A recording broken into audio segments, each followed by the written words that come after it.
Welcome to the Daily Insider here on Vegas Insider. I am Kevin Rogers. Today is Friday, April 1st, 2022. I hate April Fool's Day because it's ridiculous after all these years. We're not going to play any jokes or pranks. We just don't do that. We're going to talk about the Final Four, and I got plenty to get to with, let's start off with Tommy Freeze Pops. He's here. And you know who else is here as well? Devin Walker, MTV, The Challenge. He's here again. We brought him in for Final Four. We're going to get his thorough breakdown also of the Will Smith, Chris Rock slap in a little bit. I don't want to do that now, but we're going to wait. I want his thoughts on this. And, you know, there's a lot of people, Devin, that you say, we'll talk about it. We'll get to it, blah, blah, blah. I want your thoughts on this. I am very desperate for this because I want to know where you come from on this. Yeah, I mean, what a shocker, right? I gotta be honest. The conspiracy theorist in me, the tinfoil hat wearer in me, did not believe my eyes. I went on a pretty severe Twitter rant about the entire thing, saying this is just completely fabricated. Obviously, two actors are up there acting during the Oscars, including the one person that got the award for Best Actor, right?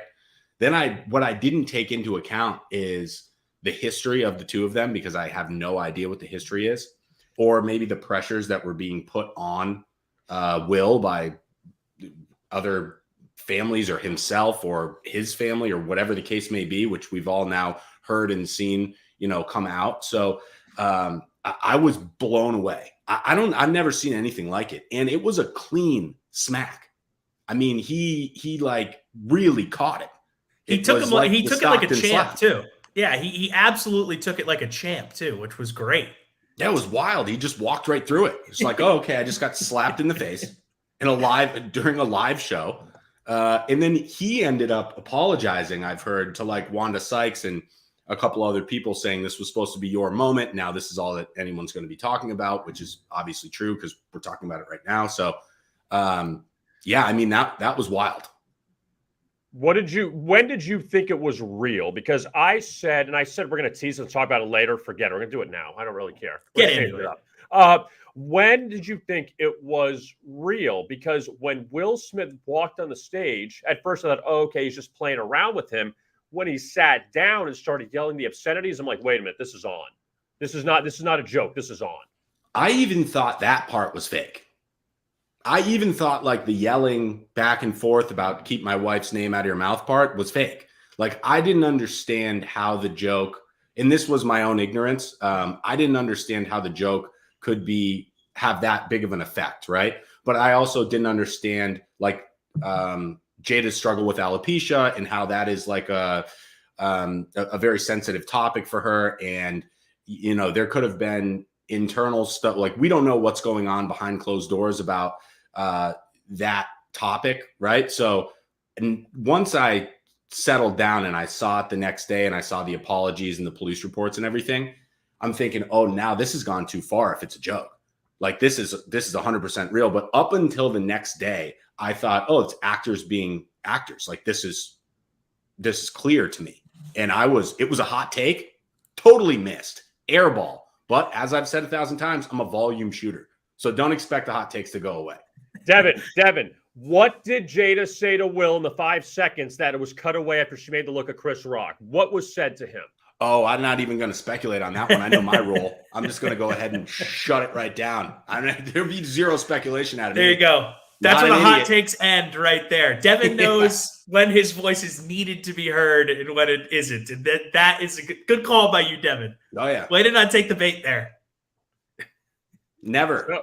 Okay, so now that it's all kind of gone and it's kind of simmered down a little bit, do you think of Will Smith differently? Because I look at him as like, I will never not think of this when thinking of Will Smith.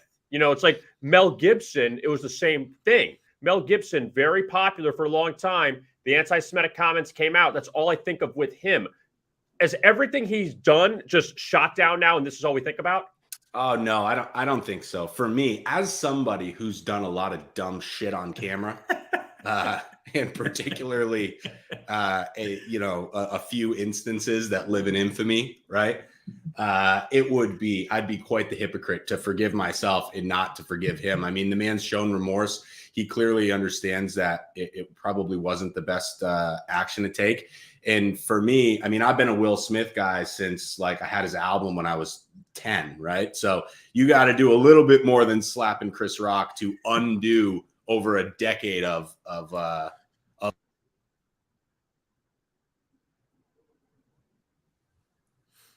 I think you muted yourself there, Devin. Yeah. Keeps going down. He's back.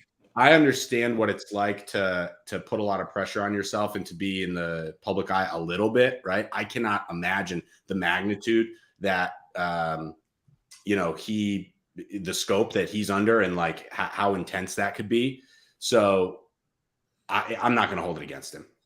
I got two thoughts on this. One, I think that he's forgiven by a lot of people because like it happened. We've all kind of moved on from it, but it's going to be really hard for that to like not be in the first or second line of his obituary, right? Like that's one of the most epic moments. No, the first line in obituary is in West Philadelphia, born and raised. That's the first line. Part of me though, too, like, all right, now I may catch some heat for this. I don't know. Go for it. Part of me feels like it's a slap, right? It was a slap. Mm-hmm. I mean, I don't know. Slapped him. Like you said something about his wife and then he slapped you. So like I see both sides. It's a joke. It's a comedian. Like you're supposed to be able to say things as a comedian. And I also think that like where we've gone as a society and limiting people's speech is problematic. So that part of me is like, ooh, not cool to slap someone for a joke. But the other part of me that like feels like, well, you talk shit, you're going to might get slapped. I feel like I don't know. I'm 50-50 on this. Yeah. Yeah, I don't even remember what I was going to say with my second take because the West Philadelphia thing. I messed you up there. No, that line is great.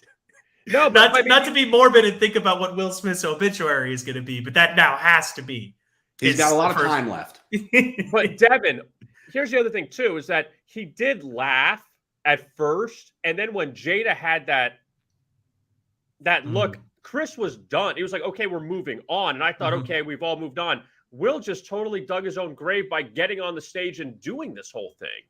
Like all he had to do was he was like 2 seconds away from moving on and he would have been totally fine. But then you're waiting for the best actor speech. You want to hear what he's got to say. And also if he apologized to Chris Rock, which he didn't, that was another strike against him. Yeah. So again, it's really hard for me also not to assume that there was probably a little liquid courage involved here, right? Like I don't think a dead sober Will Smith slaps Chris Rock in the face on stage at the Oscars right before he's going to win the award for Best Actor after decades of attempting, right? Like, I don't think he's going to overshadow himself with that if he's stone cold sober. That's a speculation. Maybe he was. I don't know. But again, as someone that has done a lot of dumb shit in my life and doubled down on it, I kind of get it. Like, he was supposed to go up there and be like, you know what? Sorry. Right, a half hour later, the tensions are still high. Half the room's telling him he did the right thing, right? Like he's still confused about it in his own head because obviously he must have thought that there was some sort of justification to go and do it in the first place. So to immediately backpedal on that, I think that he would have even been a worse move, honestly. I think you got to wait, let cooler heads prevail, and then you do you backpedal a little bit later. Half hour is too soon for me. Got to double down a little bit. Keep in mind, I'm the live bet guy. It's all I do. What's the dumbest thing? What's the dumbest thing you've ever done? And did you regret it? What's the dumbest thing you ever did on TV and then say maybe that was wrong or not? Or you're like, I stand by what I did. I mean, I literally ran away from a house. Ran away. Ari the One season 3 took off. See you later. Not interested anymore. Barefoot into the jungle. I'm out. Where were you gonna go? No idea. Just out of the house. Run. Yep. Had to go. Had to take off. Like not smart, right? So the plan I get as someone that does consider themselves to be, probably at least average intelligence, I ran into the jungle barefooted with no destination in mind. So like I get it's a pressure cooker. Those situations are a pressure cooker. And I have sympathy for both people that were involved. And I personally don't think it is like the end all be all that that sometimes it's being made up to be. Like, I think that there's a lot more important things that are going on. And that's why the conspiracy theorist in me was like, when everyone's telling you to look right, just take a glance left. Like, let's see what's going on behind the scenes. Turns out there was nothing over there, right? It was all happening actually in the direction everyone was pointing, which is rare. But I guess, for me to go full circle with it, it's just like, I see both sides, and I don't blame the joke teller. I don't blame the person that reacted. I don't blame Jada for if she didn't say something to him to, influence the event. I'm not here to play the blame game. Honestly, that's what we're here for. Yeah, it was kind of a fire moment though. Like, totally. In general. Wild. Yeah. I'm happy it happened. Ooh, yeah. Ooh, that's a hot take. All right. Let's get to college basketball, Devin. Let's get to this thing. My sweet Carolina spot. and Duke. All right. So you said a few weeks ago that I think you wanted Coach K to go far and win the title, right? So you're still standing by that now? You still think they're going to win the title?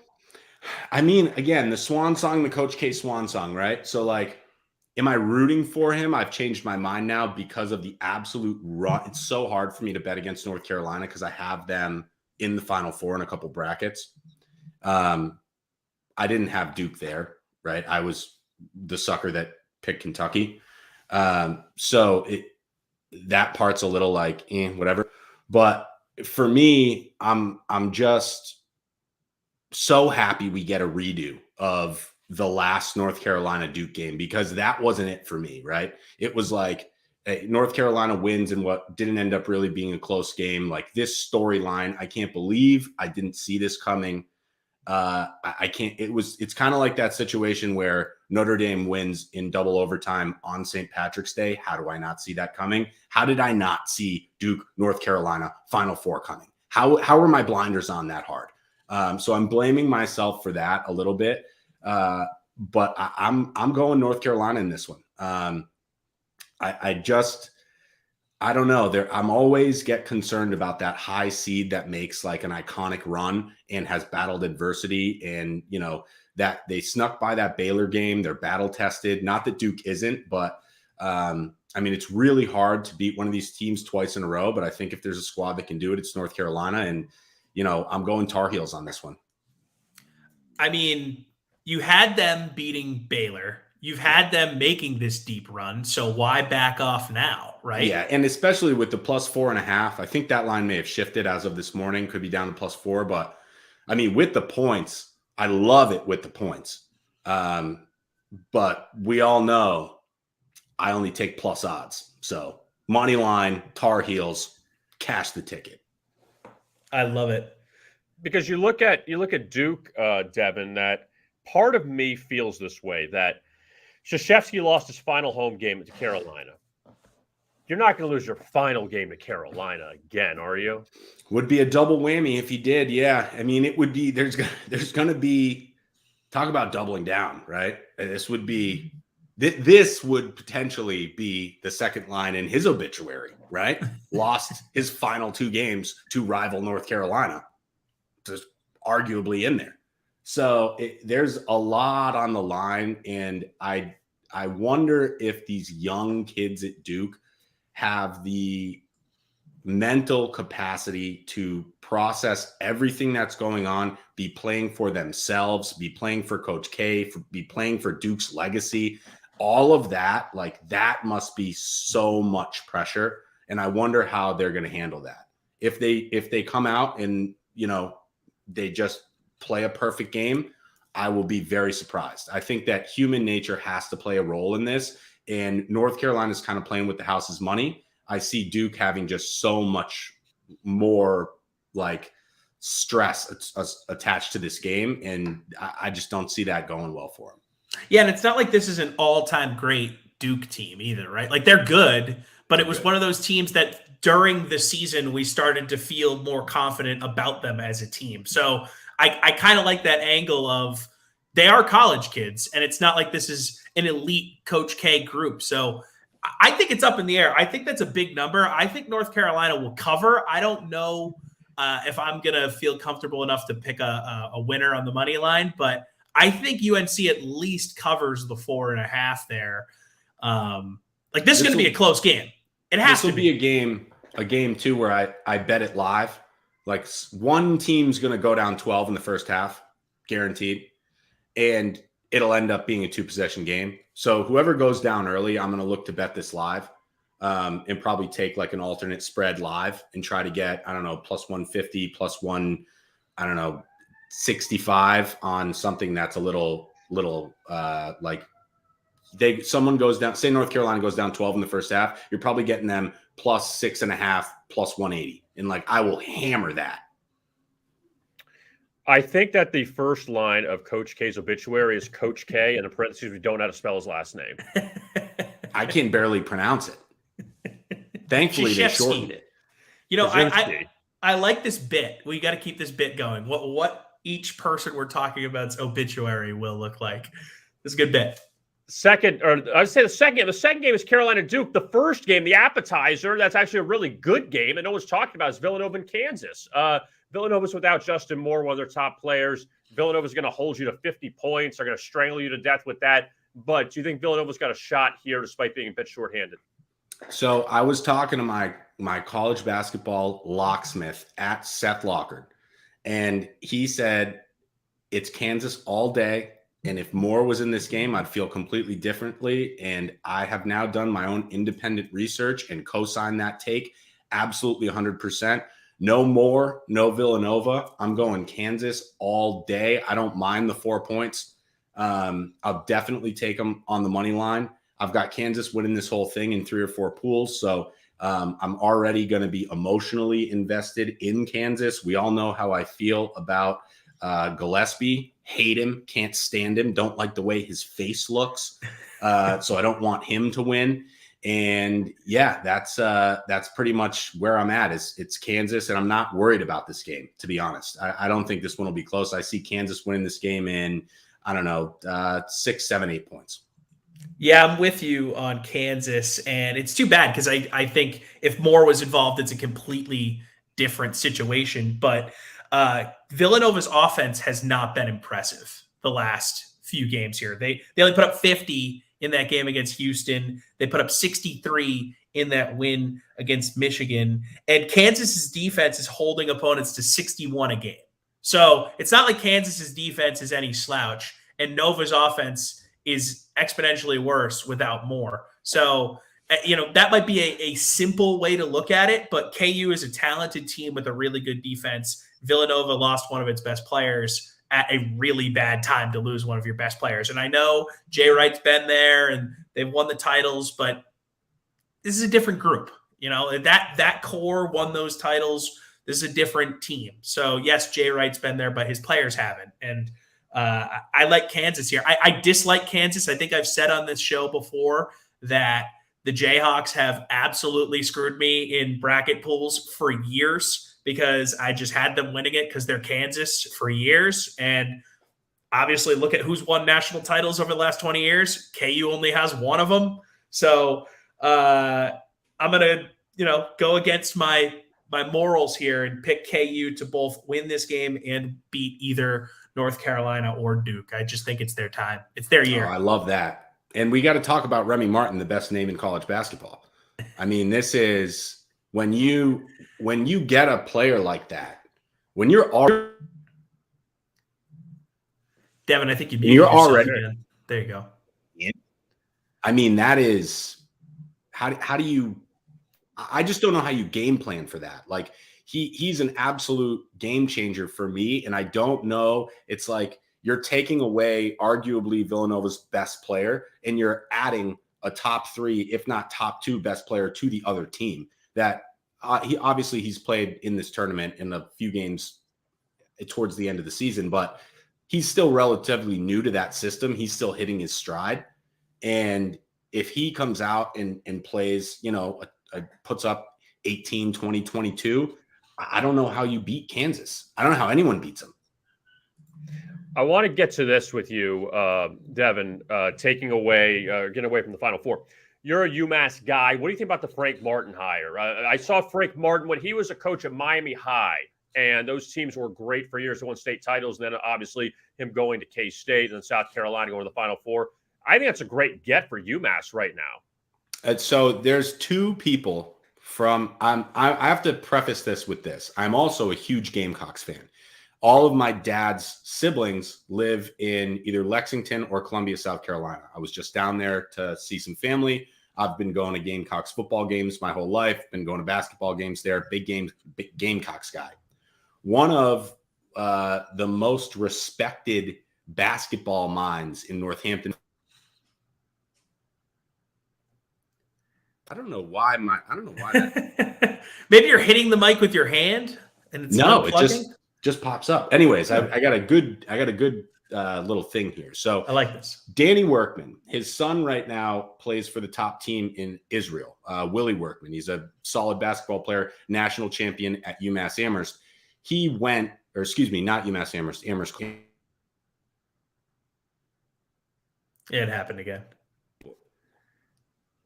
He went to South Carolina. He was a Gamecock. He hates Frank Martin. Doesn't like him. Doesn't think he's a good coach. Not interested in him. I shouldn't say he hates him. I think he thinks he's a bad basketball coach. Now, another very big trusted basketball mind in this area is Curry Hicks Sage on Twitter. He runs the UMass basketball Twitter page. He does hilarious spaces. He loves the hire. So I am torn between these two trusted basketball minds, but I'm erring on the side of I love Frank Martin. I think he's hilarious. I like the way he looks. He coaches people really hard. I think that the portal is going to play to his advantage tremendously. I think a big name coach like that at UMass is exactly what we've needed. We need somebody that's got some notoriety, that's got some pull, that can get the most out of their players, because I've said this about the Garden. I'll say it about the Mullen Center as well.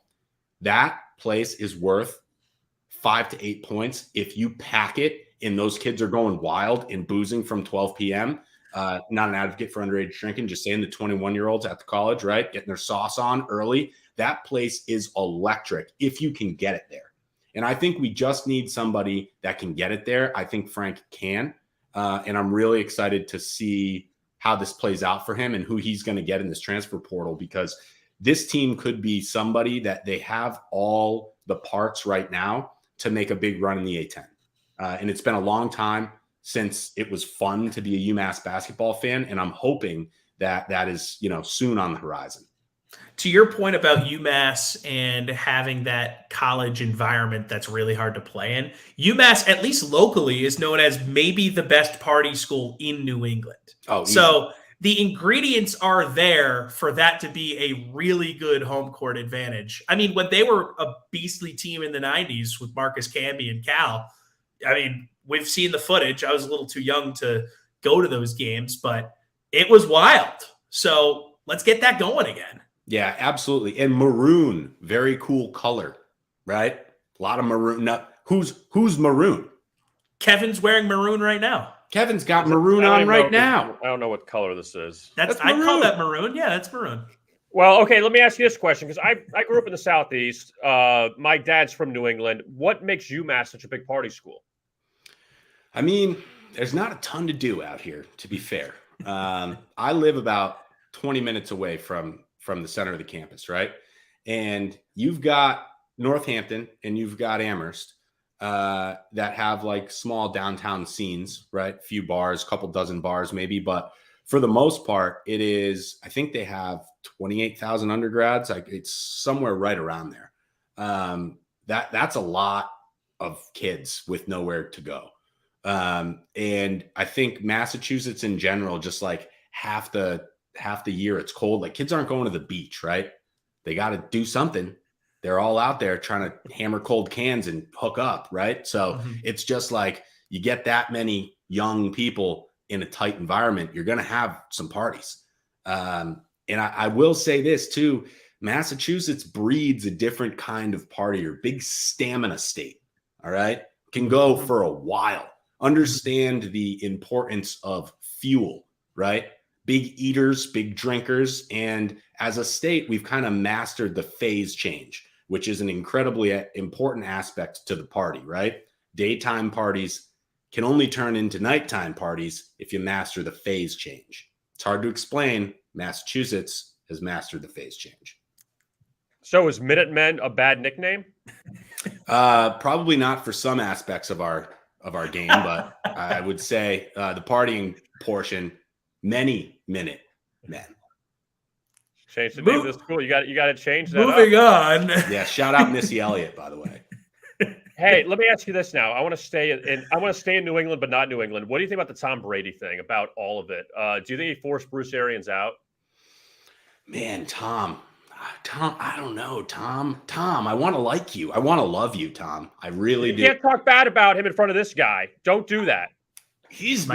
Tom's making it tough on your boy here, to be fair, right? Like, I love Tom. My favorite memories, I've said this. I did, like every other, self-indulged 21 to 35-year-old, some big Instagram thank you to Tom about memories with my dad. Like, and we all did it. He deserves it. He deserves it, but we all did it, and we were all foolish for it, right? And so, like, I did that. Then he comes back. Fine, he comes back. It's starting to be like, I'm just starting to look at it and think maybe it's Tom, right? Because for a while it was like, oh, maybe it's Kraft, maybe it's Bill, maybe it's Bruce. No, well, there's a common denominator here. Maybe it's Tom. Gronk likes him, so I guess there's that. But I think Gronk's too hard to please. So I'm undecided on this whole thing, but I imagine Tom probably did force him out. I think Tom did push him out, and I don't care that Tom pushed him out because he's the greatest of all time. He needs people that are going to meet his standard. Bruce Arians famously is a guy that likes to drink whiskey at, mini camp and be fast and loose. Brady liked playing in New England for most of the time because Belichick was buttoned up. He came to work every day. He had someone that kind of was on the same level as him as far as being a maniac about preparation and being ready to go. And I think him and BA clashed. And, sorry, you got to go. Todd Bowles, your turn. Because Brady, he's the puppet master down there. We've seen it since he got there.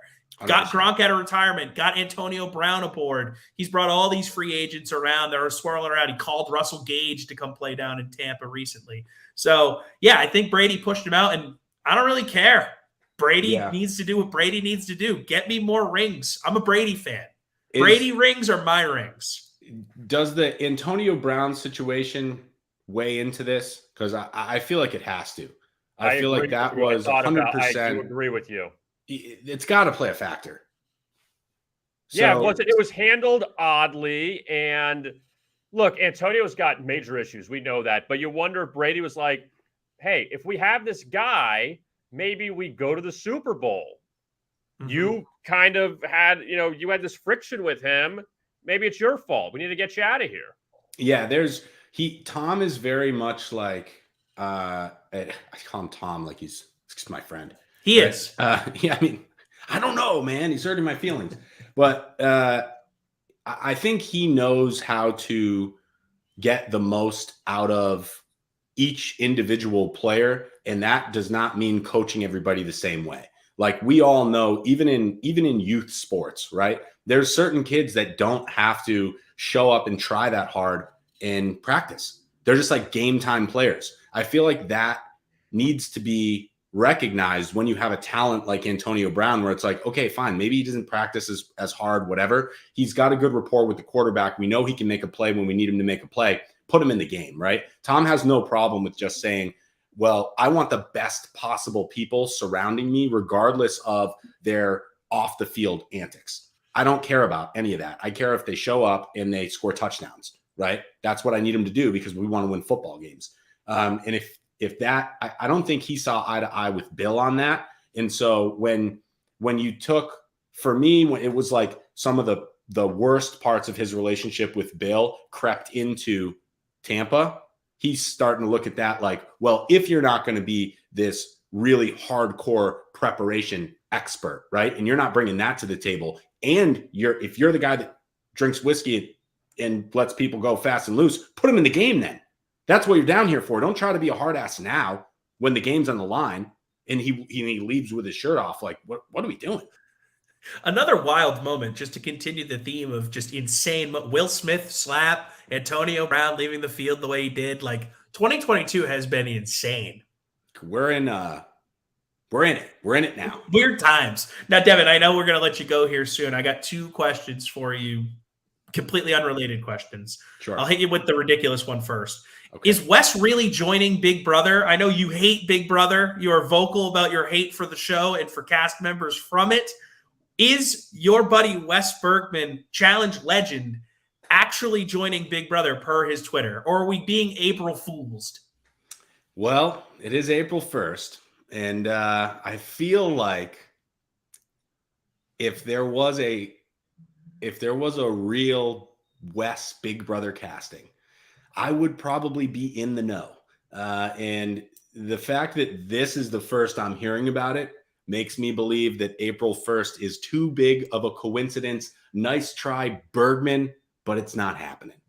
But this would be a very Wes thing to do, to announce it to do like a massive national gaslighting and announce it on April Fools to make everyone think it was a joke. I don't know. Now that I've said that, I don't really know. And for the record, don't hate Big Brother. Dislike their ability to just boldly lie right to your face. But that's what their whole game is built off of. Okay, that's good to know. You're going to have to text Wes and report back. 100%. Just one question more from me. Next week, opening day, baseball. Do you have a best bet for us for the season? Something you're going to be tracking, maybe a future, maybe an MVP that you're looking at? What do you got for us? I love Baltimore. Give me Baltimore, okay? The odds are going to be ridiculous, all right? Take them to win. Take the over on games. Take them to go to the playoffs. Take them to get to the World Series. Take them to win the World Series for all I care. Baltimore, hammer Baltimore. I love them. I love what they've done. I love a trash team. I love an underdog. Give me Baltimore all day. Every possible over for Baltimore. 62.5 wins. So they got to lose 99 to get a winner. Easy. They're definitely not losing 100 games. Well, no chance. So Kevin, you just did our AL East preview on the Vegas Insider YouTube. No, I didn't do AL East. I did AL Central. Okay, gotcha. So, but I know you have it in the queue. AL East, you're ready to talk about it. Do you like this this play here by Devin? No, but that's fine. I don't know. Honestly, I'm still debating on who I like to win that division because, Tampa Bay is always going to be good. Everyone's on Toronto. Everyone's on Toronto this year. And I don't know. I mean, what about your Red Sox? Can I call them your Red Sox? Yeah, no, obviously huge Sox fan. I'm not going down to Baltimore to watch any games, right? But they're the cheapest ticket in town. So, I'll watch them play at Fenway a few times. Again, I'm just a sucker. Like I said this about the tournament too. And I recognize baseball's a little bit different, but every team has professional baseball players on their team, right? So for me, if I find big value in like teams from last year that might have sucked, there's still like a bunch of guys who get paid millions of dollars to play baseball and don't want to suck. So that I guess I could be a little misguided here, but that's where I go with Baltimore. I know the Red Sox are going to be good. I know they're going to make a they're going to make a push. I know that they've got the coaching, they've got the front office, they've got the players, they've got all the intangibles, they've got the ballpark, they've got the crowd. Fenway became way more fun last year. For a while, that was a painful place to go to a game. I averaged probably about a 50% politely asked to leave ratio there. So, towards the end of last year, I mean, we were letting people have it and they were letting us go. So Fenway's back. Boston sports in general are electric right now. So there's going to be, a push by the Sox. There always will be. They're never out of contention. But as far as value goes, give me the underdog. Give me the team everybody thinks stinks. And let them go out with a chip on their shoulder and hit some home runs and play free and steal some bases and and see what they can do. So you got NL East, AL West, and AL Central previews available for you on VegasInsider.com from my main man, Kevin Rogers here. Go check that out. And maybe you can find some other plays, other than Baltimore Oriole overs. Baltimore. Throw a few shekels on it. Yeah. You never know. Guys. Is Cal Ripken coming back? Cal Ripken's playing third base, baby. This is going to be one of those moments. Okay. Let me just prepare the clip right now. Baltimore over, season wins, 63.5. Cue it up, run this back. Honestly, before the All-Star break. Because they're going to be rolling into that thing. Number 1 in the AL East, looking good. Mark time. Yep, there we go. Duly noted. Devin Walker, MTV Challenge. 36:02. Got it. Devin, we appreciate it. And we'll talk to you again, in 2 weeks? Sounds good, boys. Kev, Tom, appreciate you. Thanks, guys. All right, Thanks, see you. Devin. There's Devin Walker. Always great to have him on to discuss all things, everything. Orioles. I don't know if I buy into the Orioles because Camden Yard's great place to see a game, though. I will say that. So. Baltimore's great. It's just I don't know if they're going to win that division. I don't. What do you think? Really quick before we get to Tom Cunningham. Yeah. What do you think about the Yankees? I mean, I feel like every year we're expecting them to do something, and they always let us down every single year. So I feel like their expectations going into this season are slightly lower than they have been in the past few years. And they've spent the offseason kind of whining, the Astros, we would have won the World Series that year. I think Cashman came out with a statement the other day.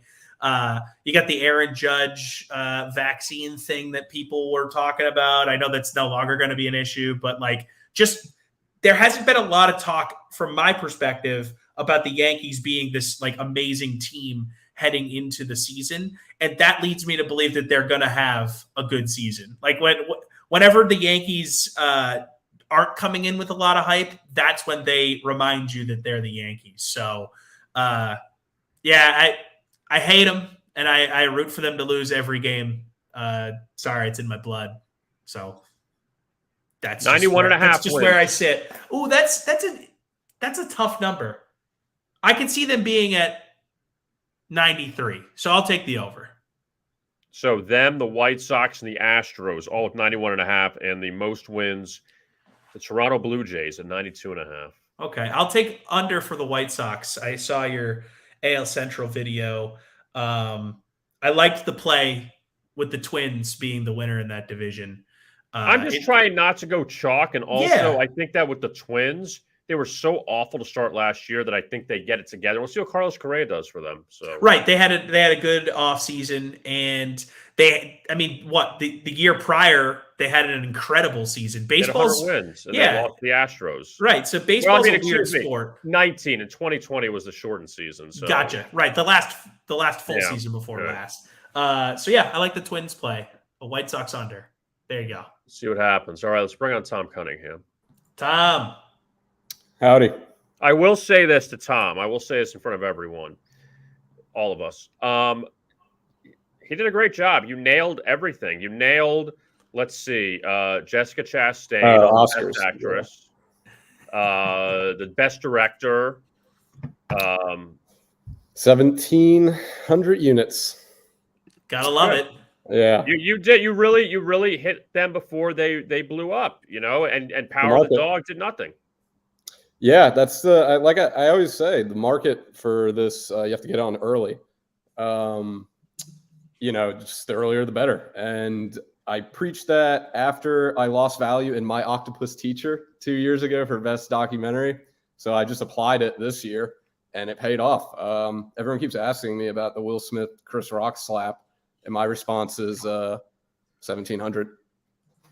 I was going to say, you probably could not care less about that slap because, Will Smith, go up there slap first of all, why should anyone care? But secondly, you came out of that night a winner. Yeah, I was happy. So needless to say, we put together our list for next year's watch. And we did Turning Red already in terms of a review for next year's Oscars. pretty good movie. It's going to be up for Best Animated Film without a doubt. But it just goes to show you how early you can start kind of watching this market. We start the forecast immediately. So, like I said, I'm going to keep beating the beat of the drum, which is get on this early. Now, BetMGM was the first with odds out last year for the 2022 Oscars. DraftKings usually puts odds out there, and so does PointsBet. But if you're looking for early odds, they're probably not going to come out. I would probably say for another month or two at the earliest, and it will be BetMGM more than likely. So just kind of keep your eye on that. Tom, who's going to be playing in the national championship game on Monday night? I don't know from UNC Duke, but I think Kansas is a pretty good pick. So going through some trends and some odds, I think Kansas -4 against Villanova is a fine bet. I heard Devin talk about it. I like the under 133. Villanova has gone under the point total in 6 of 7 games. Kansas has gone under the point total in 7 of 10 games. And then some other interesting trends. Villanova has only allowed 63 points or less in 9 straight games on a neutral court at night. So everyone's talking about Villanova's offense struggling. They might not need it if they can limit Kansas and their offense. The problem with that is you have 2 really good scorers, 3 if you count Christian Braun, between Martin and Ochi. So, or however you pronounce his name, Ochai. Kevin would probably know better than me. But the offense is really good for Kansas. So it's going to be difficult for Villanova, I think, to continue that trend. Villanova, they've seen 123 points or less in 7 straight games on neutral court at night. The point total is 133. That's 10 points higher than what that trend suggests. So I really like the under for Kansas Villanova. And then I look at a winner.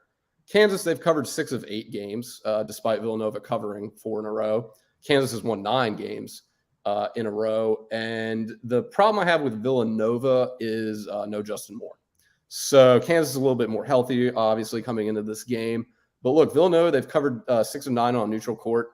They're on a 4-game cover streak right now.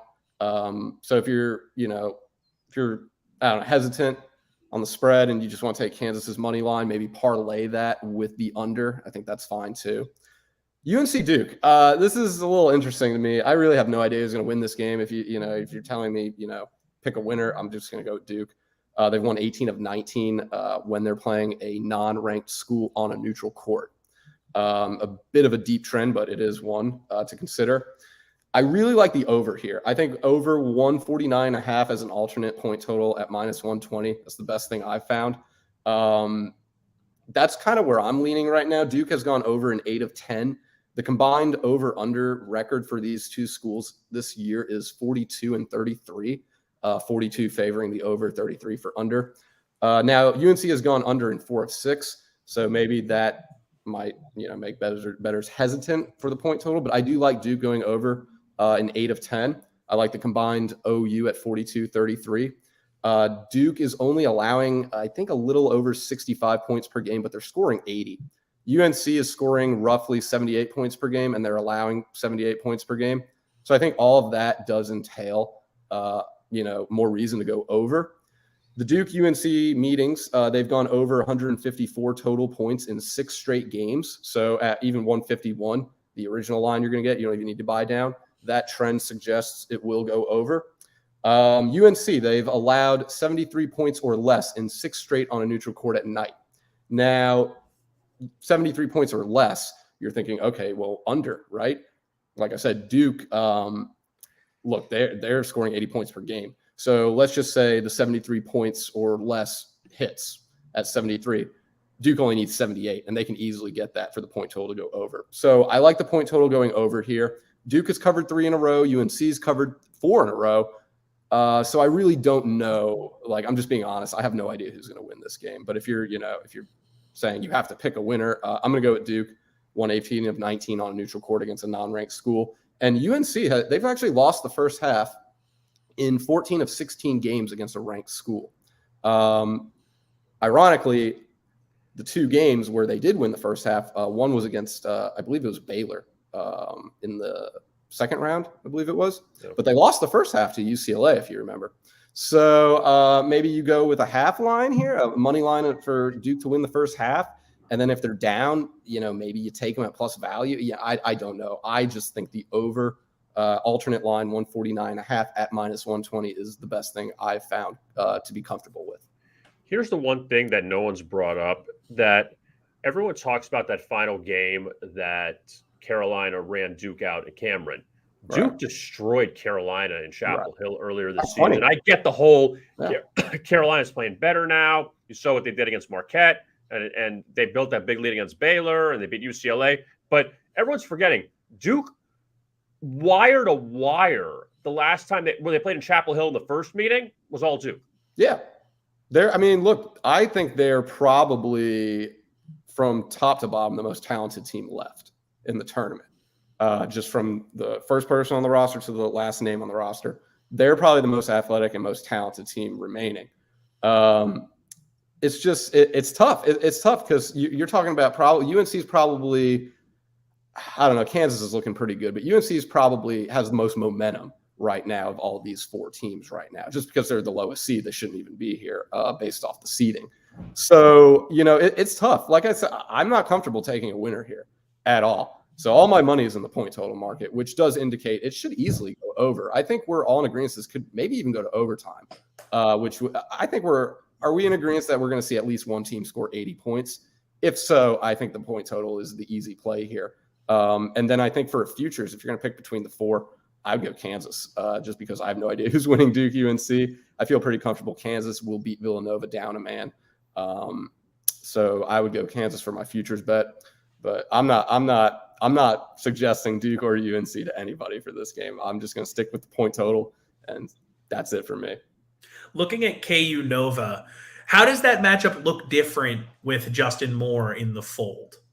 Well, you get more points. I mean, you just got a better player on the court. I can't really sit here and say Justin Moore's defense is the reason Villanova is allowing 63 point, that trend, that 63 points or less. Villanova seeing 123 total points or less.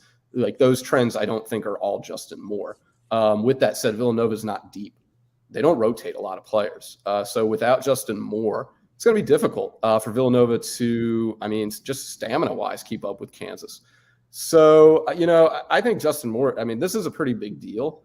Now, it's not as big as, like, if Gillespie went out as their leading scorer. He's their leading scorer. But, Justin Moore is their second leading scorer. So I think Villanova is just going to have to play crazy defense to have a chance in this game.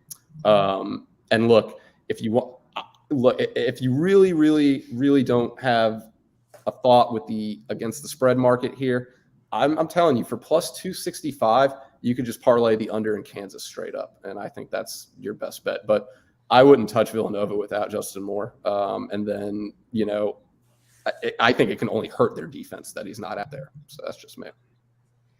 Tom Cunningham, you can find him on Twitter at _TJKC_. He has a lot of tweets he puts out. So fair warning on that one. Yeah. But he's a good follow. I think he's a good follow. And mute me. I'm like the one account you should follow and mute simultaneously. It's odd.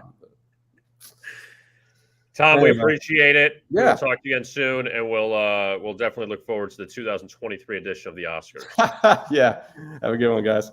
All right, there is Tom Cunningham. I think Tom's a great follow, by the way. He's got lots of good info. Tom follows everything. That's what I've learned from him. He follows everything. Like, not like, oh, I follow EPL. Or, no, it's like this third-rated soccer league in Mongolia. Like, he knows what's going on there. So yeah, you need a guy like that in the foxhole, though. Yeah, so he's got it all going on. So all right, so I'm thinking Duke wins. I don't want them to win. I just look at it as Krzyzewski's not going to end like that. I can't see that. I can't do it. And also, we're putting too much weight, I think, in that last meeting at Cameron with all of the pressure on Duke, all the former players that were there. It was just a lot. And that was, I think Duke was still up by 2 at the half in that game, and then Carolina chased them out in the second half. So Duke has played well for like 3 halves out of 4 against Carolina this year. Yeah, I got Duke there too. Again, I like North Carolina to cover, but I'm going to go with the Blue Devils. And for everything you just said. That was sort of an outlier game for a bunch of kids that maybe just didn't meet the moment. And this is different. Like the pressure right now is different. And I think Duke is talented enough to meet that level of, okay, this is go time. This is why you come to Duke, right? Whereas that North Carolina game at the end of the year was sort of like an outlier, weird game, right? So I'm going to go Duke here as well on the money line. And in the other game, we've talked about it throughout the whole show. I think KU's the move. Nova just, they don't have enough right now with Moore out. And I think the Jayhawks and Duke are going to play in the title game. And I'm not going to make a pick yet, but I just can't make a like case for Kansas. Villanova. And also Kansas is not going to shoot 1 of 20 from 3 like Houston did. There you would go. think so. But who knows? But at least we got some names in the Final Four, which is good. So we're looking forward to that tomorrow and then going into Monday with the national championship. So that wraps up for today. And then starting Thursday, we have opening day in baseball. So as I like to say, the circle of sports life continues after college basketball is done Monday. We have a few days, and then we get to Thursday with Major League Baseball. And then next Sunday, the NBA regular season's over. Then we got the play-in tournament. So we're rolling along here. Keeping it going, baby. And you got the Masters coming up. Yeah, next You got week. horse racing coming up. I mean, this is kind of a really nice part of the sports calendar where things are starting, playoffs are starting. It's just, if you're a sports fan, this is a really good time. It's like, it starts with the national championship game, and then you got like 6 weeks of awesome sports stuff happening until you hit that lull of the summer, which if you're a baseball fan, you don't mind. And you have the draft coming up in we could say it now, this month. We have the NFL True. draft coming. So that's a few weeks away in Las Vegas coming up. So that'll definitely be, I'm sure Goodell will be really thrilled about that. I wonder which player will slap Goodell on stage. Just do it. Just man, that guy, I'll tell you something. He's made a nice life for himself. I don't care what he says. Got a good living. Yeah. So for Devin Walker, MTV The Challenge, check him out there, MTV Devin Walker on Twitter. And Tom Cunningham for joining us as well. For Tommy Freeze Pops, Tom Carroll, I am Kevin Rogers. And we'll talk to you again on Monday. Looking forward to the national championship in college basketball. We'll see who gets out of tomorrow's games. I am Kevin Rogers. Thanks a lot for watching. And as always, best of luck with